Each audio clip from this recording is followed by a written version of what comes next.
evening, everyone. Good evening. Great to see you all.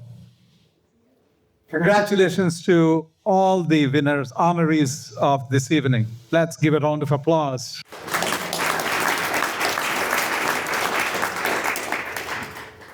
Fantastic. And we have a lot to celebrate. And we will continue to celebrate all the great news and all the good work that you, our alumni and partners, are able to do. And not surprising, but deeply satisfying to see all the success and all the recognition that now we are beginning to see propel the college into the future. So we started, I've served at a few other institutions before coming here, where we have always been used to homecoming week. And I came here, I'm like, what? No, homecoming week? Let's kick off one. And so Sarah and Ella and others, so we partnered and said, let's launch one. And so we have Hiveweek, our own homecoming week. So it has been wonderful. It brings our alumni and friends and partners together, and also together different kinds of forums, in different kinds of forums. So we are seeing it virtually, in person, but also intellectually, what contributions are being made by our alumni, and so on and so forth. So today, it is my absolute pleasure and privilege to be showcasing and to be speaking with and highlight and celebrate one of our most illustrious alumna, Taniya Nayak.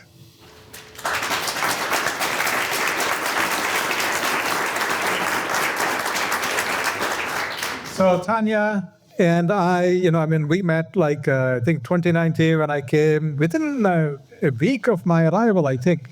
How many of you have already seen her on TV? Just lie. Right? So she really doesn't need that kind of an introduction. So I'm going to give my own kind of introduction, very personal introduction.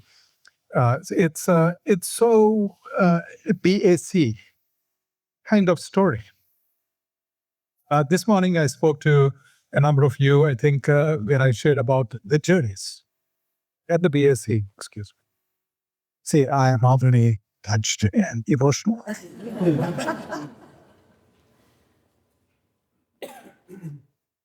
Taniya, has charted a pathway that is quite inspiring, quite unique, and inspirational. And that's why we thought it would be good to go through that particular journey. And I'll do my best to be able to showcase, to frame that story and ask the right kind of questions and so on. She is, of course, Taniya Nayak Design is her company, and she wears many hats. Design practice. And she's, of course, on TV producing shows, product design, and philanthropy, and hospitality. So anything you're not in. But it's wonderful to see the kind of energy and the dynamism and the zeal to contribute and to really make a difference in the world of design and inspire an entire generation of students who are watching the shows and saying, we would like to do that as well. So Taniya, it's wonderful to have you here. Thank you. Thank you, guys. You guys, I have to say, it touches my heart to be here today. It really does. It's like, wow, walking through the doors, we were just talking about this as an alum. Coming in here, I have so many memories. So much of my life started right here. And this was actually sort of a change in my career was coming here. So for a lot of us, sometimes it is that second decision to change and shift gears. And it was the best decision I ever made in my entire life. And I'm so grateful for it. So I think today our conversation President Daas and I have had these conversations where we're like, hey, do you want to jump on a Zoom for a few minutes? And then 2 hours later, we're still talking and our conversations just go on and on. And I always feel so good when I hang up with you. I feel your energy. I know you feel mine. And so we want to share that energy with you guys tonight. So thank you for being here.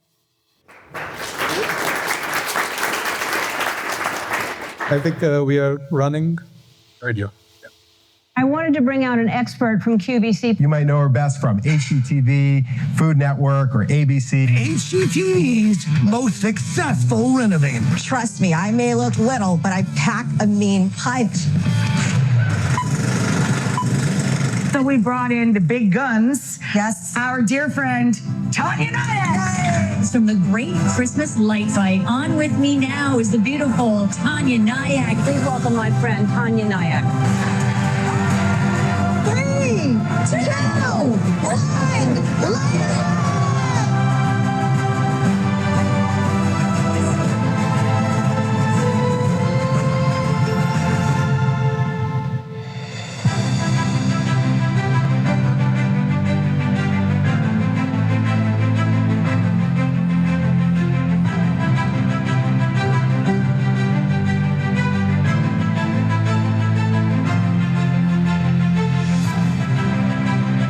I'm Taniya Nayak with No Kid Hungry.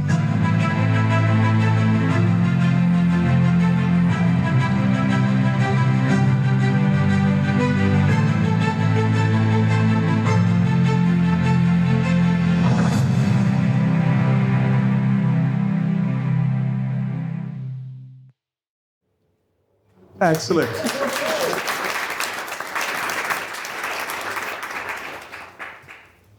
So, what I'd like to do today is Tanya, but not as seen on TV. Sadly, what you see on TV is what you get in real life. I think I am actually exactly the same. Hopefully, anyone who's seen me on TV will get that after today. Right. I think we will try to get to know her more. And I'd like to kick it off by really, we've been talking a lot about origins today, Tanya.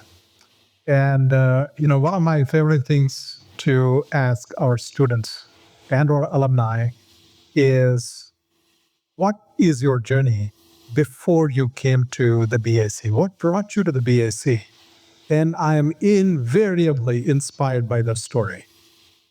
So let me just, go ahead. I mean, we all start somewhere. And actually, if you guys don't mind, I'll probably stand up and talk. I think I'd like to do that a little bit more. So my journey, I'm going to go way back. Why don't I go way, way back? So my parents were from India. My dad is an architect, and he came here to this country to attend MIT. And he started a life here. So we grew up here. And here's the interesting twist. Most parents want their kids to follow their footsteps and, do as they did. And my dad, I grew up watching him draw, and I would go to the office with him. And it was always I loved it. I'm a creative person. But he was a small business owner, and he knew how hard that was. And I think he wanted a different life for me. So he strongly encouraged that I follow a career in business. So here's what happened.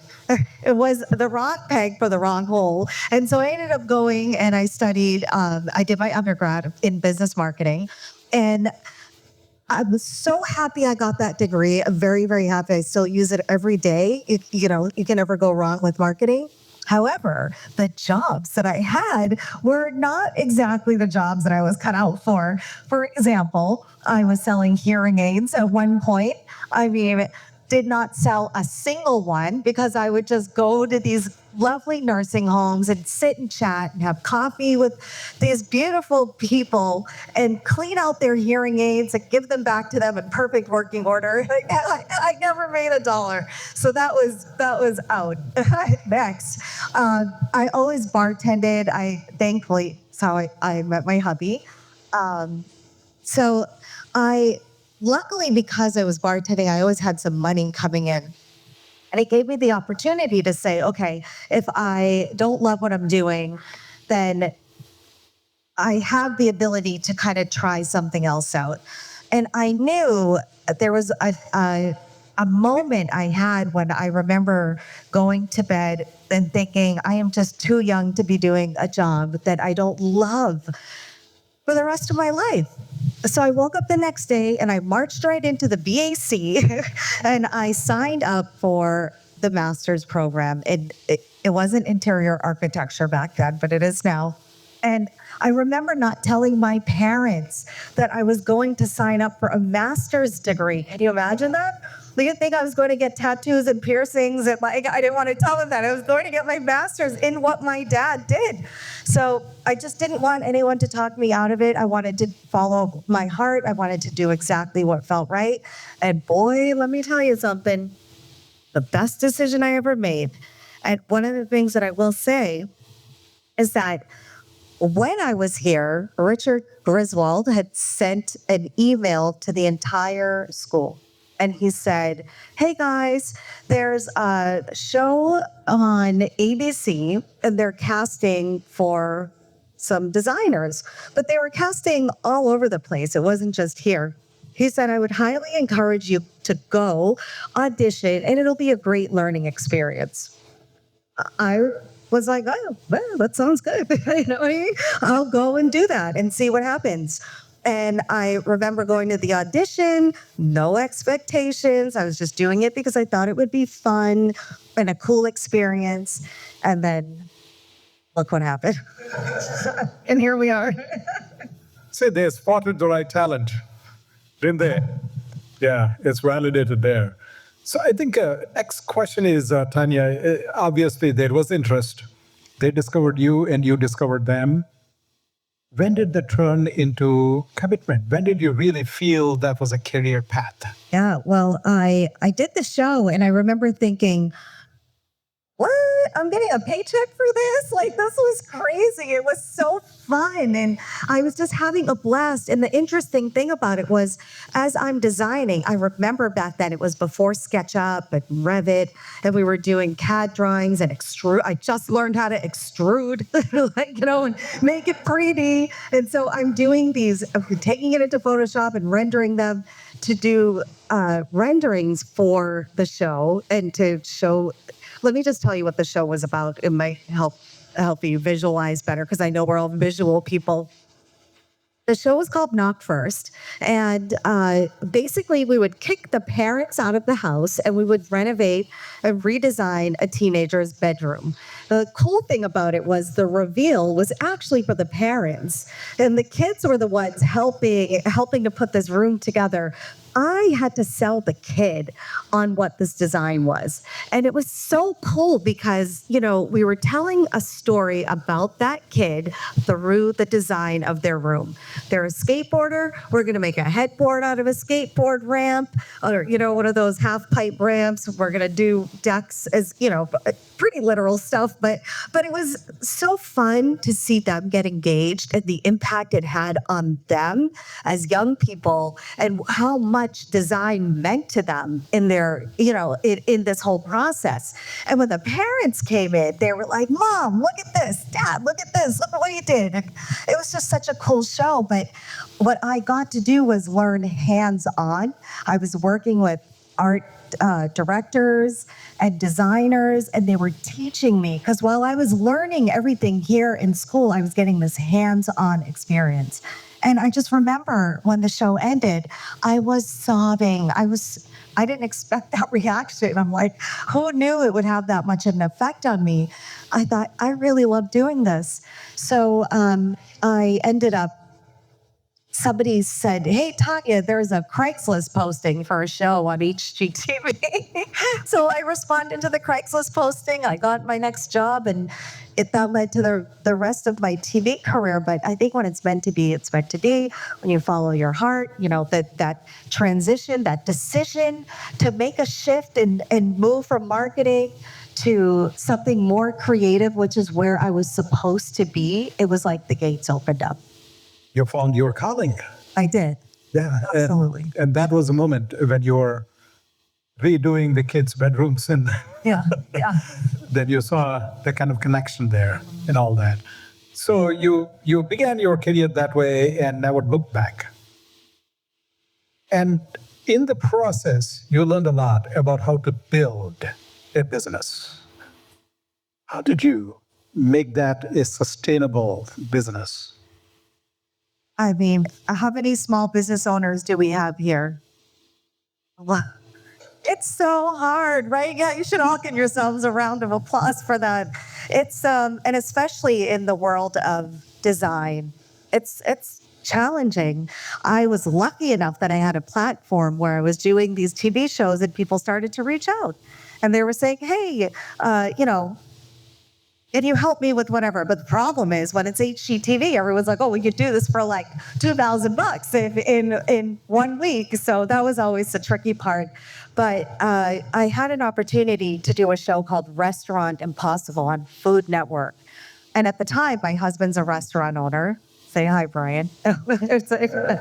He's a restaurant owner, and he was building out a restaurant, and I was helping him. And I had a producer reach out and say, "Hey, I know you're doing some work for your husband. We're doing the show called Restaurant Impossible. Is there any chance you might be interested in doing this show?" And I was like, "Yeah, sure, why not?"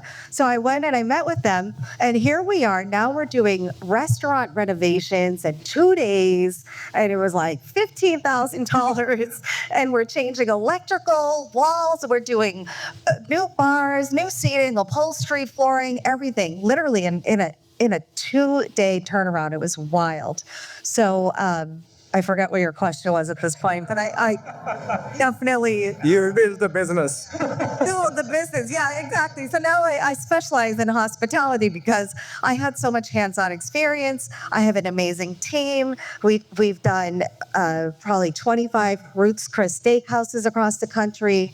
We're working on 8 Fleming's projects. We do restaurants, residential, all of it.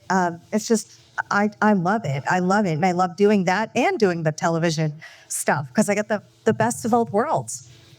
What were the kinds of risks that you had to take, Tanya? I'm sure it is not just an easy path, right? It's weird because I think that the risks ended up becoming my greatest successes in a way. And I say this in the sense that the risky part was I'm running a business. I have a client, but now I have a TV show. I can't be here. I'm over there. How am I going to do this? The risk was I had to find people that I trusted and people that I really could rely on. Worked so closely with them every day so that they understood sort of the vision, and then I had to let go. The risk is knowing that if you have the right people in place, it gives you freedom. But I still see everything. I still have hands on everything. It's not like I'm, just putting a name on it. I'm a part of all of it, but I have an amazing team. And I think that was the riskiest thing. It is my name on the business. I don't want that to be dragged through the mud. So that's I think that was the hardest part, the riskiest part, but it's been working out. It's been working out okay. Great. I think building the team, building your organization, and putting in place those values, processes, systems, so that you could delegate and you could let go of that part. Right, which gives you that space to be able to do other things. And this is something we've had great conversations about. Like we talk about the other avenues and the other things in design and architecture that you can do. Coming to the school, we're learning a skill, but how can I turn that into different streams of income? How can I utilize that to just take the creativity, the design, the business, and do other things, and that's kind of where the product and the branding and all of that launched. Right. And what is the toughest part of what you do? What is the hardest part? For me, the hardest part is money management. And I think it's because I always I probably don't charge enough to my clients because I love it so much. And, I think that's otherwise I love all of it. I mean, I really love all of it. I think it's always more that business.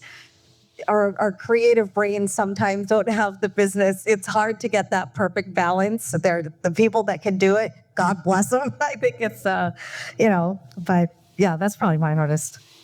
Excellent. So, as you see this, clearly the design world is playing out in more conventional ways, like what we normally approach in design practices and in design schools, and then in unconventional ways on the screens. And it's not just television anymore, right? It is streaming. So, how is this new environment changing how you engage with the world?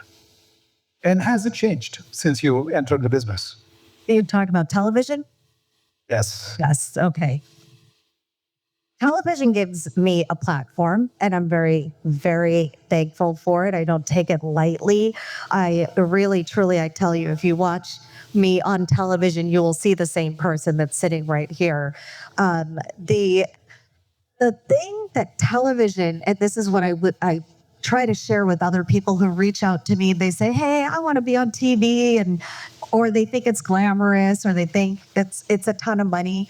It's actually not. The paycheck isn't all that great, but the visibility is there. And when you have the visibility, we actually made that reference about like fingers on a hand, right? So the TV is the palm of my hand, and the fingers are all the things that I can do with that resource. So because I've got that visibility, now I'm going to try to reach out and do some branding. I'd like to do a tile line. I'd like to have a wall covering line. Why can't I?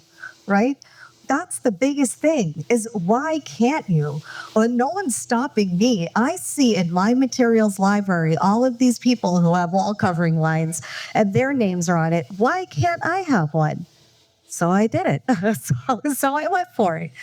Tanya, that is a fantastic lesson.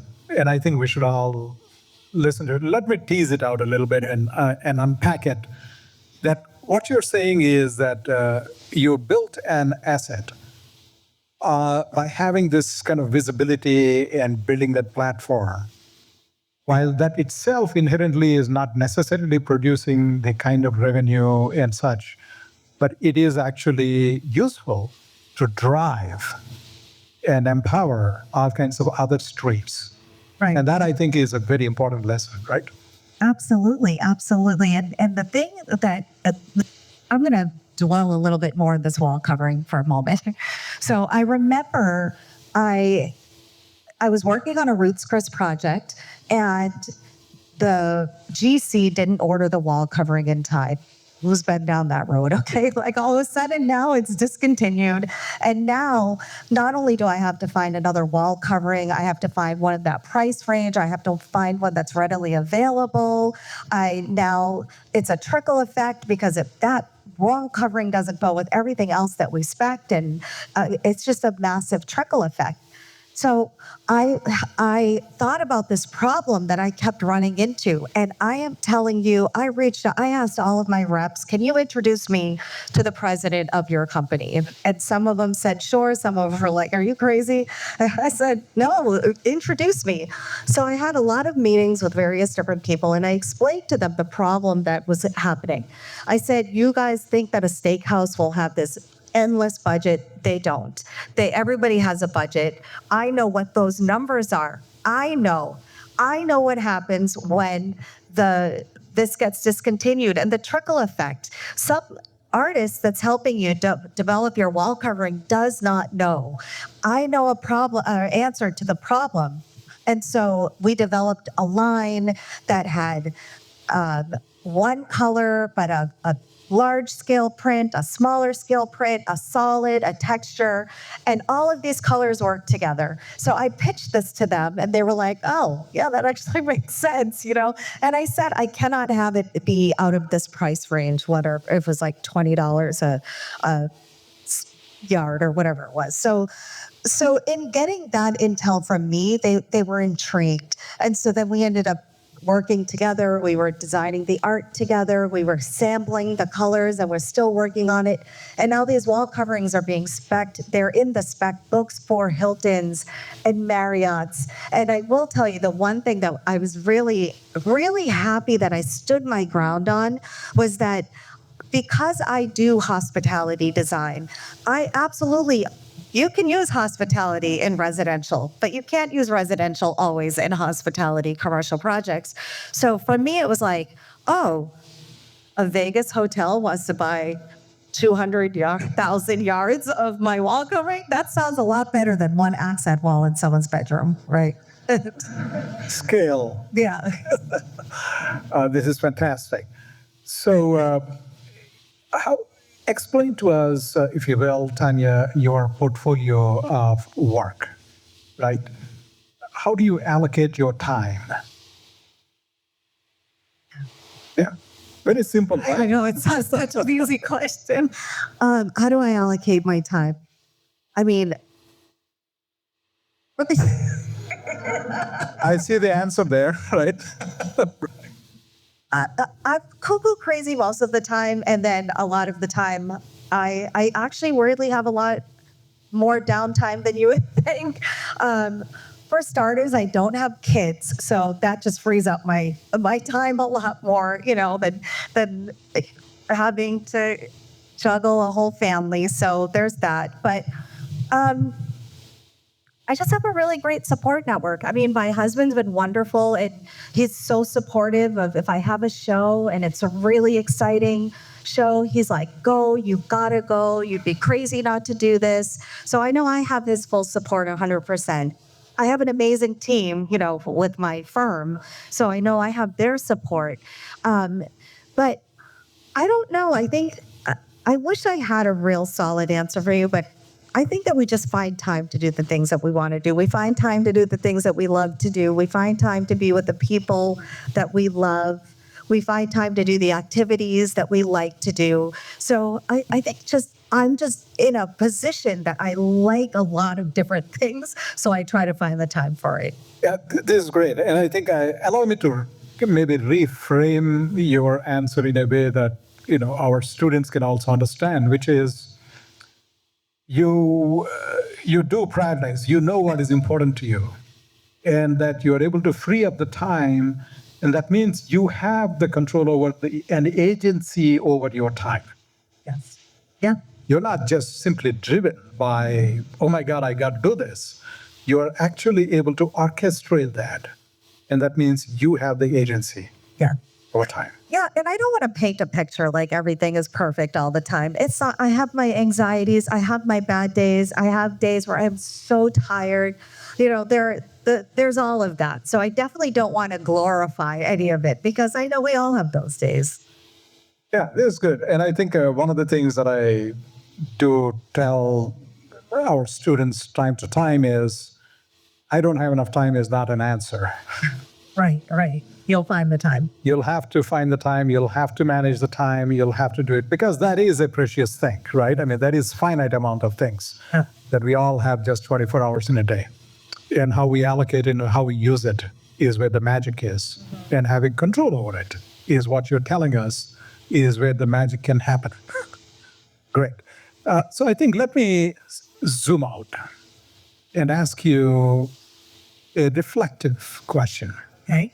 So here you are today in 2026, April 8th, and you look back and then you look ahead. What do you see? Wow. Yeah, I said I will zoom out, right? Looking back, I think that I have challenged myself. I have gone out on a limb. So I'm proud of that. I'm very happy about that. Looking back, I do think that there are times where I kind of wish I put the brakes on a little bit more, maybe slowed down and spent more time with family and, but I was always on the go and traveling and all of that for work. So looking back, maybe I would have put the brakes on a little bit. looking forward, I'm putting the brakes on. I really am. I truthfully, there are days now where the fire is still there, but I see, somebody asked me like about success, like defining success. And I said, it's so different in every stage of your life, right? Success to me right now is a good night's sleep. Success to me is just having a cocktail on a beach. That there are certain things that are different when you're in your 50s as than they were when I was in my 40s or 30s. So it's just, I don't know. Looking forward, I think I could say what I think it looks like, but I don't know. Right? That's a wonderful answer. That's very thoughtful, and I think that is a kind of perspective, right? That tells you what is important in life and where to value as you are moving ahead, but also to look back and say, perhaps I shouldn't have worried so much about certain things and should have concerned myself with certain other things, which only comes from perspective and hindsight. Right. So, but that's wonderful wisdom, and we all make choices and in this journey. So, let me now open the forum up for Q&A. So let's see what. Obviously, I mean, you are this so inspiring and energizing and insightful and unconventional that I'm pretty sure you have some questions, thoughts to share. So please. Yeah, don't be shy. I will say, before even jumping into, oh, yay. Yeah, let us take the mic back there. I was trying to kill some time to see if anyone wanted to. I'm going to take the mic here, and we'll go from this side and go up.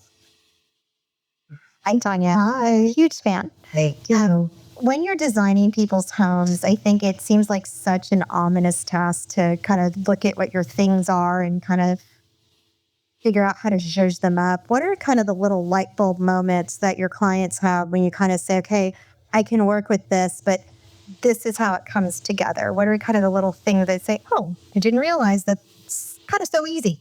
Yeah. No, I love that question. Were you all able to hear what she was saying? It's funny, and I'm sure we all do the same thing, is that for me, I go in, I actually honed in on this skill a lot with Restaurant Impossible because I used to get a little bit of a sneak peek into what this restaurant was looking like before we'd actually go in and take over. And for what I had to work with was what was already there. I wasn't allowed to speak to the owner. I didn't know anything about what they wanted, what direction they wanted to go in. So I had to take cues from the small things that they put a little bit of effort into. And when I saw what they put effort into, it literally was like a light bulb moment for me. I mean, I'll never forget, I remember this one woman had taken over a very, very gritty bar. And she put doilies out on the tables. And I think it was like, literally to me, it was like she was crying out for like this more like elegance and, into the space. So it literally drove a lot. That if she only knew that dumb doily like dictated the majority of how that design ended up going, and it would evoke tears. And there are a lot of times when you see sentimental pieces, and if you can blow that up for them and really make them feel heard and seen, and that you get them, that's the win. And truthfully, I know this sounds terrible to say this, but when they would cry at a reveal, I was like, yes.